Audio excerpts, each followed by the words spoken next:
Let me just give you a brief background on from my side as a moderator, what actually has happened in 2020 and how we are looking at future leading up to 2030. So I will not take much of time. It's not a presentation, so will be brief, but bear with me.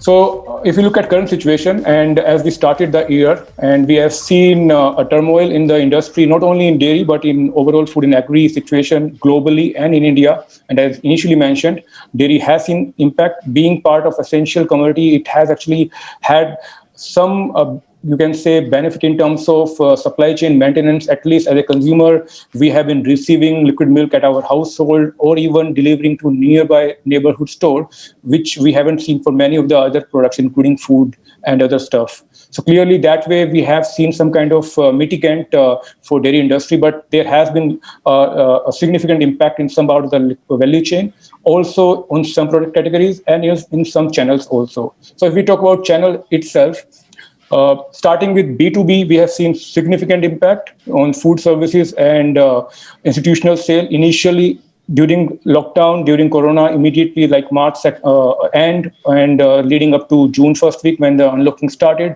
we had significant impact on B2B. We still have some impact. It's in the recovery mode, and we look at maybe fully recovery or near to normal recovery by end of March next year. That also depends on how the infection will be contained. But still, I think it's clearly on recovery path. At least we look at online delivery model that is growing in India, or in fact, looking at different kind of options on the retail side also coming in, or digitization of the value chain is happening. So clearly there is a lot of new channels are emerging, which are leading to some kind of benefit, or maybe you can say shift towards strategy, shift in strategy for some of the business stakeholders. So this is what we have seen on the B2B side. B2C is clearly getting benefited over time. Immediately after lockdown, there was immediate impact, supply chain disruptions, logistics issues, labor shortages. So that actually led to some issues in product reaching to the retail stores or mom and pop stores. But over the time after unlocking in June, we have seen significant steady growth coming in the retail side. More and more consumer-led retail growth is happening on the dairy side. Particularly if you look at packaged liquid milk, we are seeing growth. At home consumption is increasing. We are looking at growth in UHT, basically convenient categories, ready to eat, ready to drink, and ready to cook. Those kind of segments are growing at home, at household level. So those kind of segments we have seen growth. A few of the impacted categories, of course, cheese linked to food services, so half of the sales are coming in from food services. So we have seen significant impact on cheese sales initially, like at least 3 to 6 months. In the first and second quarter, there was a significant impact, though it's recovering now, as I mentioned, for food services. So it will take some time for the cheese B2B or food service part to recover. However, on the B2C side, there has been good growth over last year. Ice cream, another impulse category. So we have seen that kind of segment getting a major impact during the initial first 2 quarters. A bit of recovery happening on that front.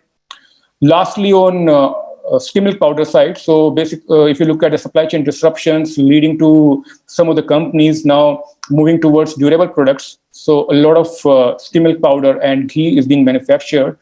And so we have seen SMP inventory being built up in India. So that will remain a bit of challenge in terms of how to dispose of. I think that's going to be one of the industry possible concern going forward, how to look at maybe an outlet in export side, which is right now some of the companies are discussing. In fact, one of the state governments have already given subsidy for that. So those kind of things, I think, may help to some extent in creating some kind of channel for selling skim milk powder that could be benefiting the industry. So this is on the demand side. A brief on supply, and like what I mentioned on disruptions happening on the downstream. So upstream also we have seen some changes happening. So informal to formal market transition has been happening in India, from intermediaries, individuals towards corporates, private companies and cooperatives. And during the COVID time, lockdown time, there has been a severe disruption at the farm level in terms of intermediaries going out of the business. So farmers were not having any option but to go to private dairy company and cooperative village collection point.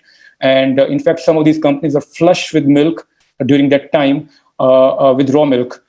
So that transition actually has been happening at the farm level. We have seen some recovery at informal channel. Some of the intermediaries now coming back in the market. So, but again, what we are looking at, it's slow, delayed, and partial recovery. So this is going to benefit basically more of the large players or integrators having direct touch points at farm level, cooperatives and large private companies having direct engagement with farmers. So this is on the supply side. And like Prachi mentioned initially, around 187 million tons, what we looked at in 2019 FY 2019. So we are looking at still crossing 200 million tons by the end of this year, by March end. So basically roughly around 3% growth last year and roughly around 3% or maybe slightly less than that this year as well, in spite of the issues that we have seen. Supply, of late, we have seen a bit of tightness because farmer prices have gone down. Earlier, they were ruling at around, if I look at an example of Maharashtra, more than 30 rupees per liter during the peak times, like in January.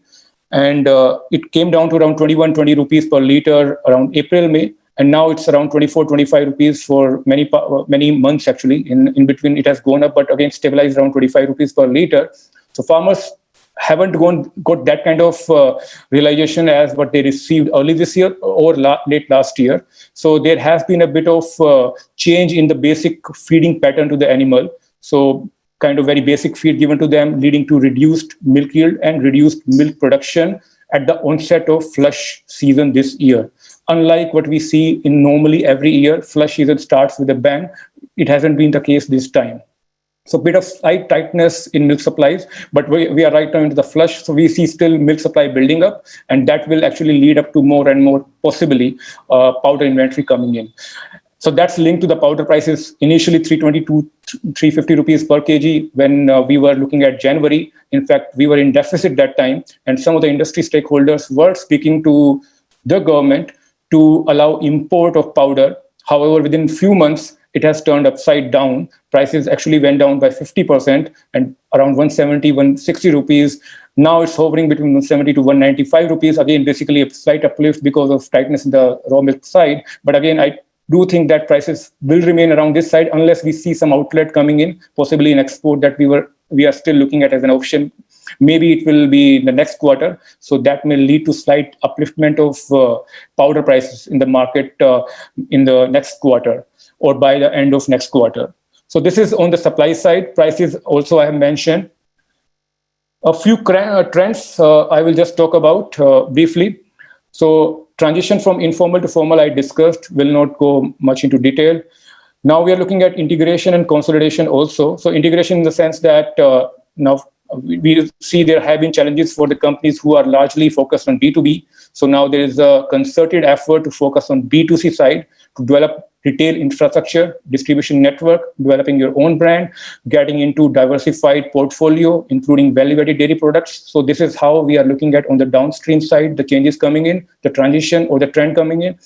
If you look at backward side on the upstream, so clearly we are looking at more farmer engagement. This was kind of happening in the last 5 years, 10 years. We have seen this kind of activity at formal level, but it has actually taken a more, you can say, it's happening at a more quick rate now compared to what we have seen in previous years. So we will see more of these corporates, companies looking to invest in procurement infrastructure at farm level, developing their linkage at farm level, also getting input service provider with them, including feed, nutrition, genetics, or healthcare services. So this is going to actually create more integration, more collaborated approach at supply chain level between the dairy processors and also the supply chain providers, including service providers, to support farmers and also to look at tapping new consumers for value-added dairy products. A few points on consumer trends. Work from home is more accepted at in the cities. We can see even in tier 2, tier 3, many of the cities, it's an accepted trend now at employer level, at employee level. So we do see this trend coming as in retaining its importance in coming years. And that will drive the role of convenient category for all the food products, including dairy. So what I initially mentioned, ready to drink, ready to eat, ready to cook kind of segment comfort, convenience segment will grow. Nutrition, hygiene, safe, all this word put together, I think that's going to be a new focus area for many of the companies in terms of channel, in terms of delivery, in terms of product. So I believe in the packaging segment is also going to get benefited. More of processing towards value-added segment will drive innovation. That will also lead to packaging innovations as well. So this is actually going to get a trend towards wherein we'll see more business response coming in from the industry. E-commerce transformation supply chain is another part we are looking at. So it's not true only for dairy, for many of the segment that we have seen. So in the dairy side, we have seen some companies actually having third-party partnership for driving their last mile approach, or having their own online setup to reach to the farmers directly. So these kind of to the industry, to the consumers. So this is basically we are looking at different kind of approaches to reach consumers. So this is in a nutshell about 2020. Just a few points on 2030 before we will go to the panel. And 2030, we are looking at, I mentioned about demand side. So we'll go with demand, looking at strong growth again. And discounting this year, strong demographic, whether to do with increasing per capita income or strong demographic part, strong demographic and economic prospects. So per capita, or it can be urbanization, or it can be basically young consuming population in India. So we do see more and more growth happening for demand side for dairy products. So that's going to remain for next 5 to 10 years. Supply, as I mentioned, investment in procurement infrastructure will be key. So we have seen that kind of push coming in, and this COVID crisis, unfortunately, in a way, but ultimately it will be driving more focus from the corporates to focus more on investment in procurement infrastructure. I will see more private investment coming in this side across India in different locations. Finally, on the trend side, the part that I just mentioned, so focus on quality products is going to lead companies to have an integrated approach. So this will lead to more sustainable approach in terms of finding solutions at farm level, working in collaboration with service providers, solution providers, and finally finding different channels to tap consumers. So this is in a nutshell, we are looking at how the market would be going to be up to 2030. Numbers may vary in terms of different estimates, so we'll not go much into how much numbers will be achieving in 2030. But we are looking at a positive growth and positive situation scenario for Indian dairy industry leading up to 2030.